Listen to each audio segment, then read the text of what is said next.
Cai, quando você vê uma igreja com esse negócio, lá tem mistério que eu não posso revelar. Pode sair de lá. Um dos assuntos mais polêmicos que envolve a igreja evangélica é o assunto sobre a maçonaria. Afinal de contas, um pastor pode ser maçom? Pastor Osiel Gomes fala abertamente sobre isso em sua mensagem.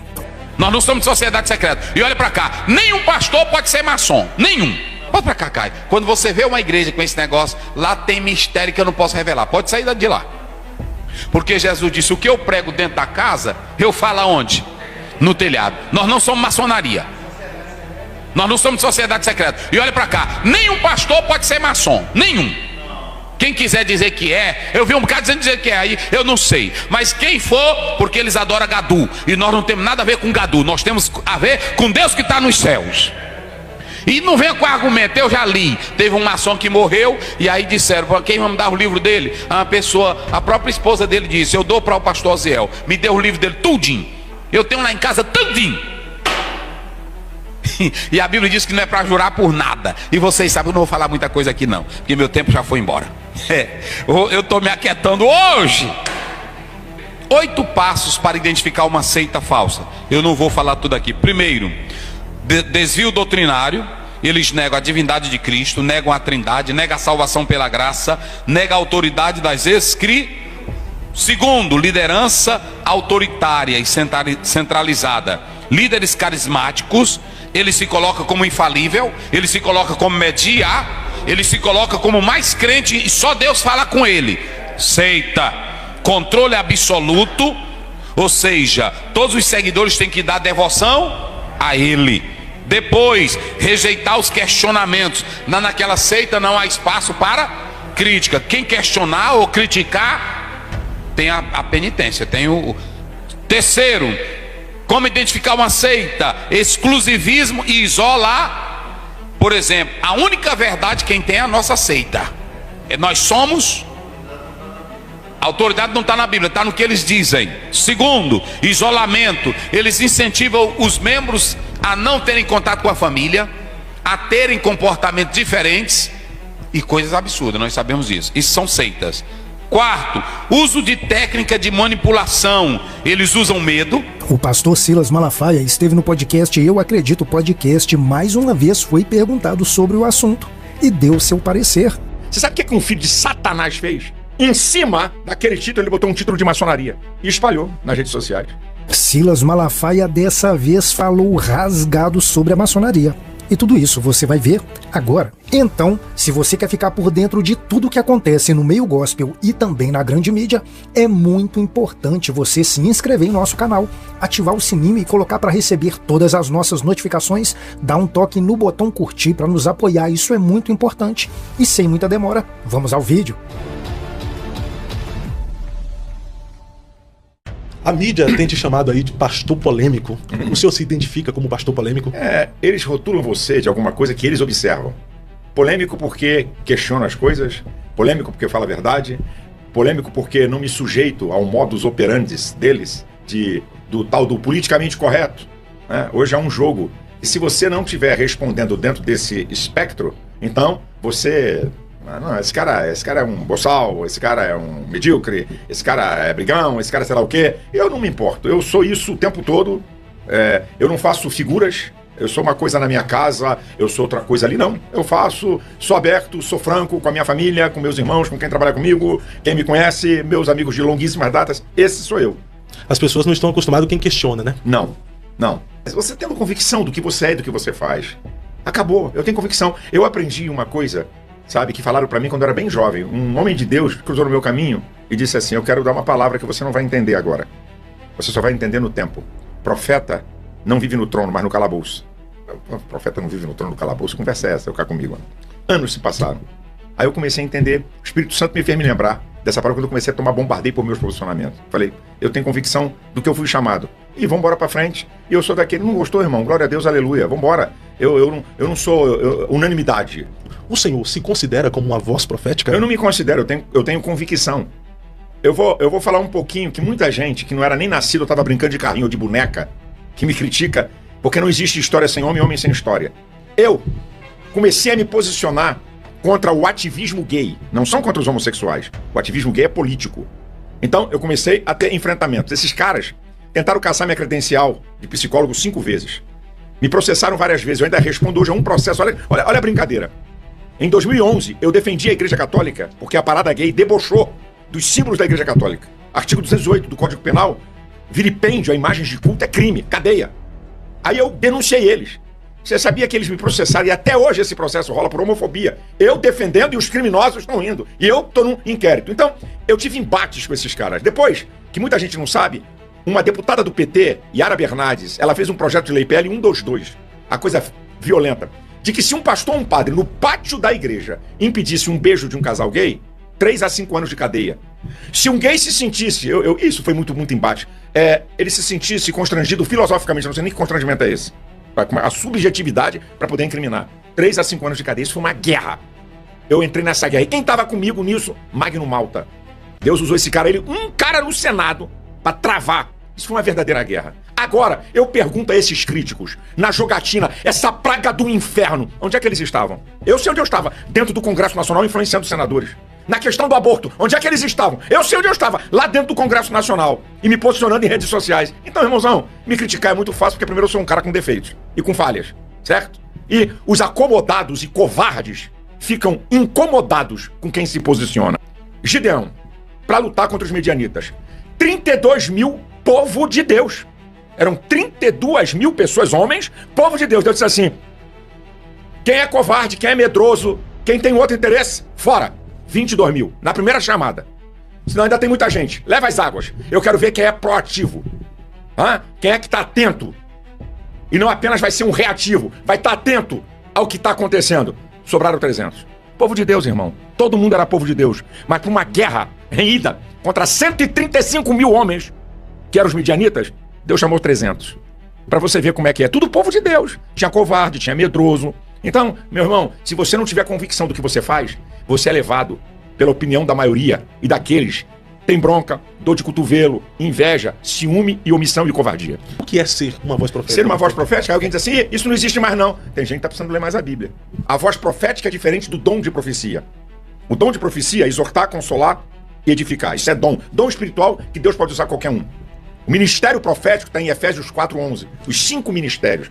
É uma voz que se levanta para indicar ao povo um perigo, para fazer questionamentos, para mostrar o que pode acontecer. Esse é um papel de uma voz profética, sabe? Para ir contra toda a corrente que está em curso, para um alerta. Eu sei quando Deus... Eu não sou criança. Eu tenho 66 anos. Eu sei quando o Espírito Santo me incomoda com alguma coisa. E me impulsiona e me leva. Quem não é, ou quem Deus não chamou, fique quieto. Aceite o conselho de Gamaliel. Quando disseram, vamos calar esses apóstolos. O que Gamaliel, o sábio, né? O sábio judeu falou: se essa obra é de Deus, ela permanece. Se não é, ela acaba. Pra gente não ser pego combatendo contra Deus. Então, cuidado, sabe? Quando você está falando de alguém que Deus levantou para aquilo. E Deus não levanta todo mundo para uma mesma coisa. Então, na Bíblia, o ministério profético, tanto no livro de Atos, tá? Como também em Efésios 4:11, fala. Então, eu sei que eu sou isso. Eu sempre denunciei, sabe? Eu sempre questionei. Eu sempre alertei o povo de Deus. Pastor, a gente vai dar continuidade porque eu acredito que não existe apenas esse Silas Malafaia que se expõe, que milita, que vai pra cima. Existe um pastor Silas também por trás do holofotes, por trás da militância, de manifestações, que vai pra cima, que critica, que se expõe. Quem é o pastor Silas como ser humano, como pessoa, fora desses holofotes? O que eu posso dizer é que eu sou casado há 45 anos com a mesma mulher, feliz. Tenho filhos, netos, genros e noras maravilhosos, certo? Tenho amigos, sou pastor de uma grande igreja de homens de Deus e que são meus amigos e que eu falo aberto e que eu não chego na igreja só para o púlpito. Nós temos uma igreja grande com muitos pastores, mas eu dou atendimento pastoral até hoje para não perder o feeling com a ovelha, sabe? Eu não sou pastor de palco, só de chegar ali e pregar ou de me ver em redes sociais. Eu atendo gente, converso com gente, sabe? Todo culto é uma praxe, é uma cultura. Todo culto nosso, eu estou 1 hora antes do culto, conversando com os pastores numa mesa, tomando um café, batendo papo, rindo, criticando, dando conselho. Então, eu sou esse ser humano como qualquer um, que tem defeitos, que tem virtudes, mas que eu tenho muita convicção da minha chamada. Pastor, qual foi o momento mais difícil da sua trajetória e como superou? Porque as pessoas estão dizendo que esse momento que o senhor está vivendo agora é o momento mais difícil, o senhor está sendo atacado. O senhor já passou por momentos mais difíceis que esse? Em nível de quê? Em nível de ataque? Sim. Que você está falando? Sim. Ah, já passei. É porque agora você tem as redes sociais. Naquela época não tinha redes sociais. Você ficava à mercê de emissora de televisão, de jornal. Muito diferente. Agora não, agora eu me defendo. Antigamente se defender da Globo, do jornal Globo, você ser atacado como eu fui. Sem uma rede social forte. Sem rede, não, sem nada. Certo? Quando eu defendi a Igreja Universal entre 1992 e 95, que armaram para prender o Macedo devido ao crescimento da Igreja Universal, havia uma perseguição política e religiosa, por quê? Macedo, a Igreja Universal, vinha elegendo deputados, começou a ter uma grande influência, comprou a Record, emissoras de rádio, os caras viam um crescimento. Então, uma perseguição combinada política religiosa botou Macedo na cadeia. O que eu tinha com Macedo? Eu sou da Assembleia de Deus. Mas eu vi aquilo, aí eu digo, aí quando a voz profética, quando Deus se levanta para coisa, ei, se esses caras atropelarem a Igreja Universal, eles vão atropelar qualquer pastor. Não vou ficar quieto. Eu tinha programa na Bandeirantes, abria minha boca. Meu irmão, como diz o outro, mandaram bala em cima de mim e eu não tinha como me defender. Esse foi um momento difícil, porque você não tinha como se defender. E eu não parei. No final, a Globo pediu arrego. Cid Moreira, com aquela vozona dele, fez um editorial que a Rede Globo e o Grupo Globo não é contra as religiões, respeitão, e nós fomos pro último programa e largamos o aço na última vez. Aí parou. Com tudo isso contra... Então esse foi um momento muito difícil. E como é que o senhor vê, no meio desses ataques que o senhor sofre, muitos pastores têm se posicionado para defender o senhor e estar ao seu lado. Mas em contrapartida, até o citado pelo senhor até agora, não se posicionou. Mas deixa eu dizer uma coisa. A Bíblia diz assim, importa que haja heresias para que os que são fiéis se manifestem. É na crise que você conhece as pessoas. Por exemplo, eu vi pastores que eu tenho embates sérios teológicos com eles. Sérios. Sim. Que se manifestaram me apoiando. O que é isso? É uma palavrinha só. Caráter.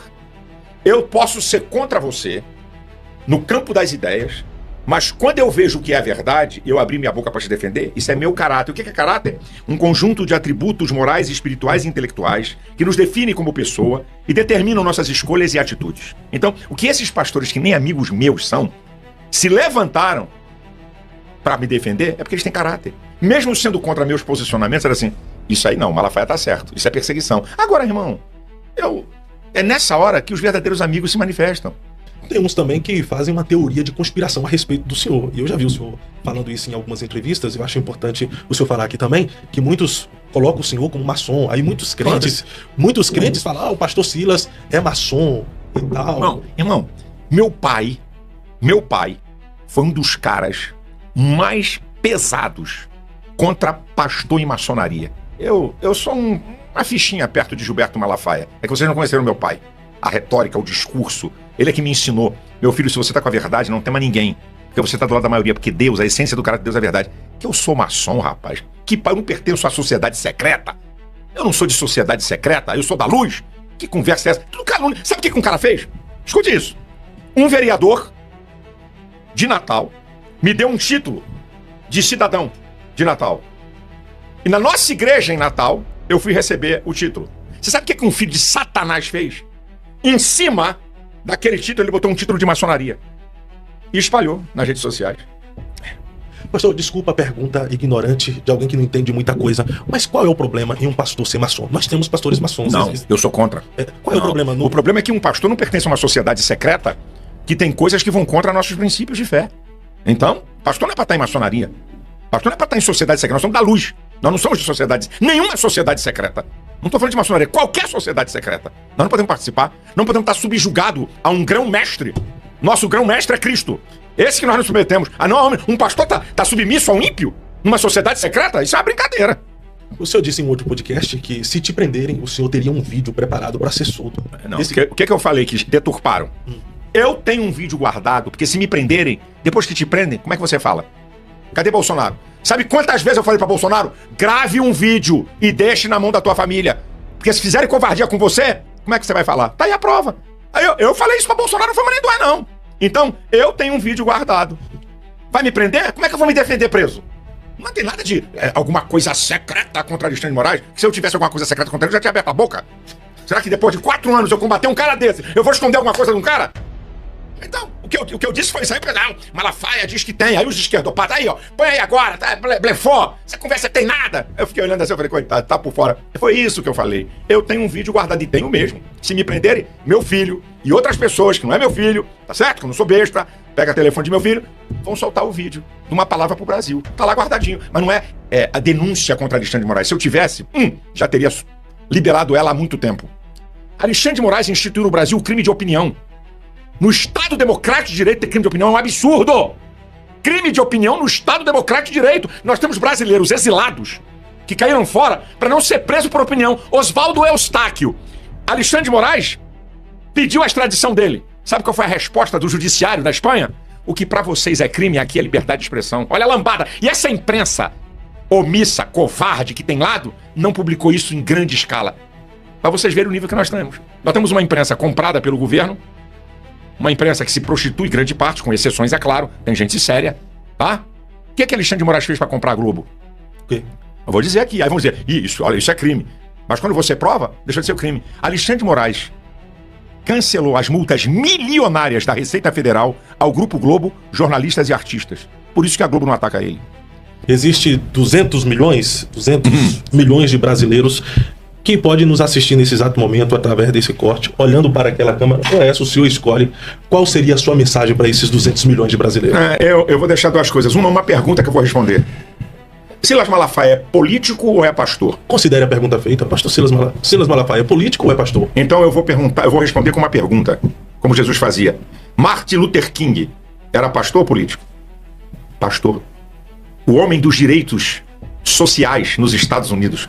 O Tutu, o bispo anglicano na África do Sul, era pastor ou político? Foi ele. Muita gente não sabe da história. Por que não houve um banho de sangue?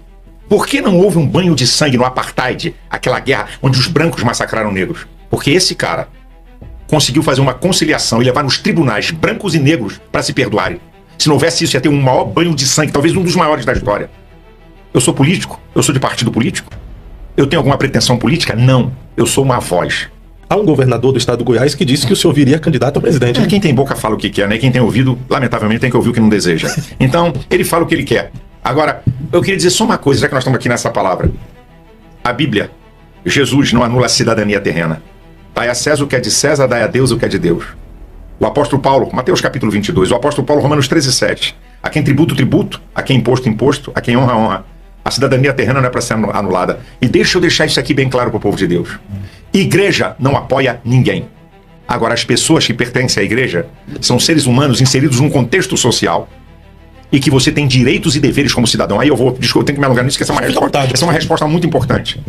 Se você acha que você é um ser só espiritual, se você acha que é isso, então eu vou mostrar a tua hipocrisia e teu farisaísmo. Não tire carteira de identidade, não tire carteira de trabalho, nem carteira de motorista. Se o teu patrão não te pagar, não busque a justiça trabalhista, porque tudo isso é cidadania. Se alguém te ameaçar, não vai à polícia, porque isso é cidadania. A Bíblia não elimina a cidadania terrena. Eu, como membro do segmento evangélico, desse segmento, eu tenho direito a me expressar. Agora, eu desafio. A igreja evangélica apoia a ALB, eu sei. Desafio. Procura aí pra saber quando é que eu falei isso. Tá aqui o Jarmuth, tem membros da minha igreja aqui. Todas essas manifestações, pergunta quando é que eu chamei meu povo do púlpito da igreja. Nunca. Se você chegou até o final desse vídeo, se inscreva em nosso canal, ative o sininho e coloque para receber todas as nossas notificações, dê um toque no botão curtir para nos apoiar. Esse é o canal M.Gospel e eu espero por você aqui no próximo vídeo.